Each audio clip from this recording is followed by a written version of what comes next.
back for part 2 on the Tahoe remote starter install. I went and ordered the firmware update cable because apparently you can't actually use the remote starter until you buy this like $35 dongle cable. So I have that plugged into the remote starter. I have the laptop here. Only thing left to do is the hood pin switch and the tack wire. So I pulled all the trim off again, and right behind the AC vent and headlight control, there's this harness that's kind of pinned to the side here. I just pulled that off, and the white wire in here is the tack wire. So I just kind of tapped into that for now. If we actually go and start it up,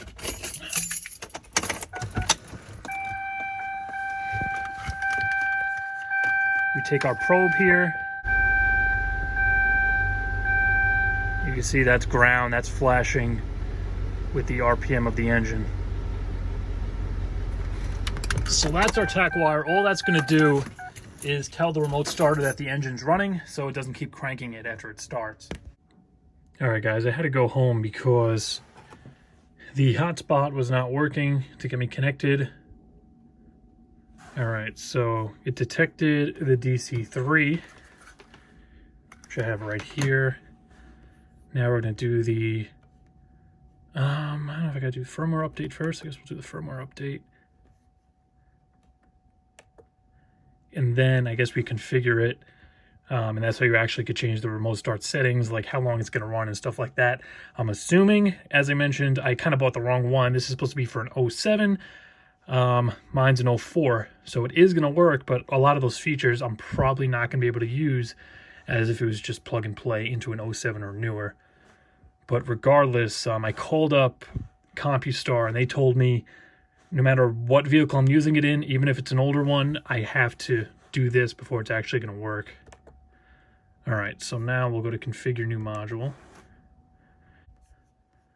Oh, if I selected 02, 04 Tahoe. Because Best Buy said it was compatible, just not plug and play like I thought it was going to be. Adding telematic device. I don't know what the hell that means. Does that mean I could start it by the phone? Yeah, I guess I can start it by the phone. We'll just leave it like that. All right, save and go to firmware. That's recommended for my car. All right, so far, everything seems to be working, doing what it's supposed to.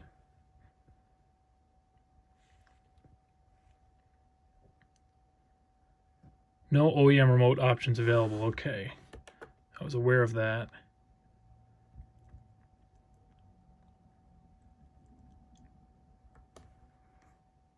Okay, all right, so yeah, this is how you configure everything, and then you just flash it over. So I'm just going to run through all these settings, and before I hit flash, I'll just tell you what I did, and we'll just go plug into the car, see if it starts. All right, so here are all the features that you can kind of adjust with the remote starter. Mine is very, very basic. I just set the runtime to 15 minutes. You can change it all the way up to 35 minutes. Engine, you could go gas, diesel. You could set a delay. You could turn the parking light flashing on, which I have on there. They also have this cold weather mode where you can use like a temperature sensor and it'll actually start the truck, I guess, if it hits a certain temperature automatically.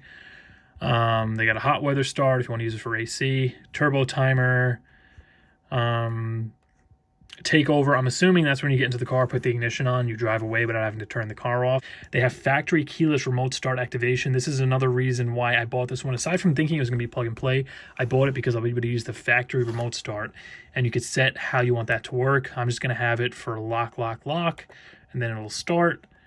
Not sure what that is. We got a valet mode, heated accessory control, so I guess you can wire the remote start to start up. To turn on the heated seats, heated wheels, stuff like that. Has cooled seats control. None of this stuff I can really use unless maybe I could somehow manually wire it to the accessories, which I don't really care about. My main reason for using a remote start is just to start it up when it's cold and get the engine warm. And as far as the heat and stuff goes, I'm just going to leave, and what I've always done, I just leave the controls on. So the night before, I'll leave the heat on max blast. And then that way when I come out the next day, remote start it, the heat already is going to be on, blower mode is going to be on, it's automatically going to heat up. So these outputs I don't need. All I'm really interested in is the timer and how it's going to activate the remote start with the factory remote. So we'll go hit save to that. We're gonna go flash it, but let's just flash this over. Let's see, we got a data light going on the remote start. I think the only thing I have to wire is the hood switch. Everything else is done. The hood switch and whatever the hell I got to do for the security bypass. All right, so we got our DC3. We got my 04 Tahoe. We are all configured, flashed over. And if I want to change these settings later on, I could just come back into this software, change it, flash it back over, put it back in the car. It's easy enough to unplug this thing. I have it pretty accessible under the dash. But let's go back out to the Tahoe, plug it in, and see what we get to start. All right, guys, so I got the remote start module back plugged into the dash.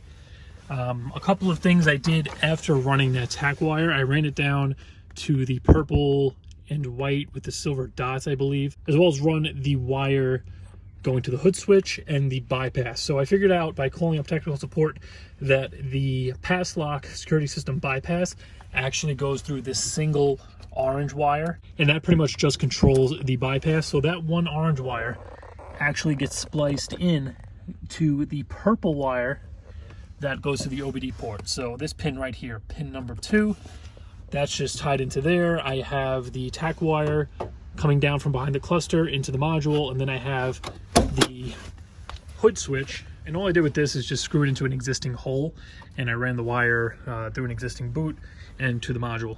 And I gotta say, after going on the website, configuring my options, and actually having an 04 Tahoe in there as my vehicle that I'm using, they give you vehicle specific instructions, which is actually really nice. It tells you exactly what wires go where. For an 04 Tahoe, it tells you the colors, where they're coming from. It tells you where to tap into the parking lights. It actually gives you the wire coming off the BCM.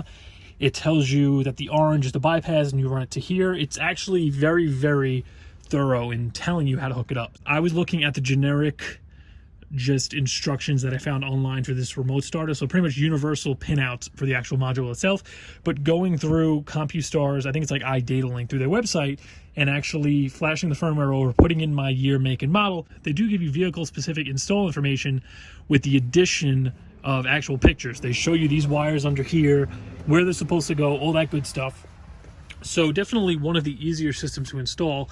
The only thing that I kind of had against it was that it didn't come with the wire to flash it. That's kind of unfortunate. It's like a $35, $40 wire, and you get this kit. Sure, you have to go out and buy your harness for your vehicle anyway, whether it's a Y harness or the universal harness that I got, but just having the flash cable would be really great to just include it in there, especially since you totally need it before the thing's even remotely functional. So kind of a little demerit there, but as far as setting the options in the software you guys just saw before, super easy. I actually set mine to 35 minutes, the maximum runtime. That way, if I'm in the house running a little late, I come out a little later than I thought it was going to be, the truck will stay running, and if it's super cold, it won't just turn off, and then I come out 10 minutes later, and then it's cold again. So that's how I configured mine. I didn't tie in anything to the heated seats yet. It does have outputs for that. They also do show you in the vehicle-specific instructions how to wire them. So once I actually change my pads and get the heated seats working again, that is something that I might actually tie into. But with everything together, it's time to go ahead and try it out. I actually finished this up late last night, and it was just too dark, and it was rainy. I didn't want to film, so I just came out today and kind of put all the covers back on. But the way I have it programmed is with the factory remote. Once again, an option that you actually set in the CompuStar software. You can either use the aftermarket remote or you can set it for the factory remote. I have it set so the factory remote starts it with 3 presses of the lock button. So lock, lock, lock.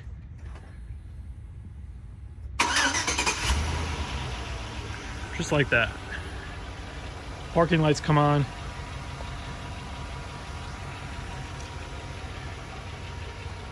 I want to turn it off. I think I pressed lock 2 times. No, 3 more times. Then you can turn it off. You want to go back on, lock 3 times again.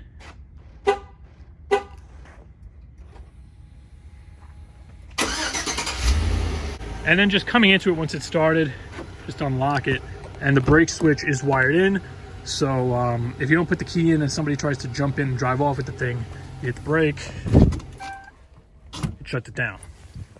The other thing you could do is the takeover. So we'll start it up one more time. And all you're gonna do is just pop on in,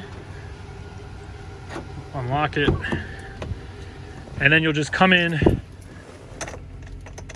put your key in the ignition, just turn it to on, and that's it. You could drive away.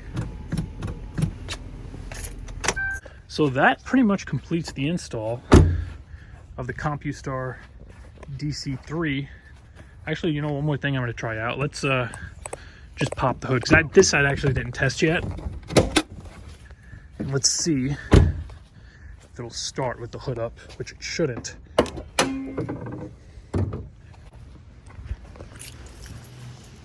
1, 2, 3. Lights are flashing, but it's not going to start. And what happens is it throws you an error code. So if you actually go, that was like 6, that was like 5 or 6 flashes. If you actually go into the instructions, it'll tell you how many flashes, what code that is. So it'll tell you if it doesn't have a TAC input. It'll tell you if it's the hood switch or whatever is causing it not to start. So hood down.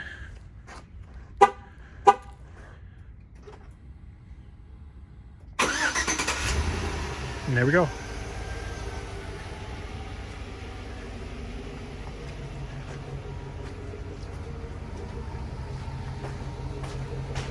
So if you guys are installing a remote starter in general, not specifically this exact one, if it's a Viper, whatever it is, if it's a remote start alarm, check out the 12volt.com. I'm going to put that link below the video again. You could go on there. It's going to tell you what wires you need to tap into, what does what. On these specific Tahoes, as well as Yukons, Escalades, all that stuff, you'll be able to know what wires you got to tap into, what does what.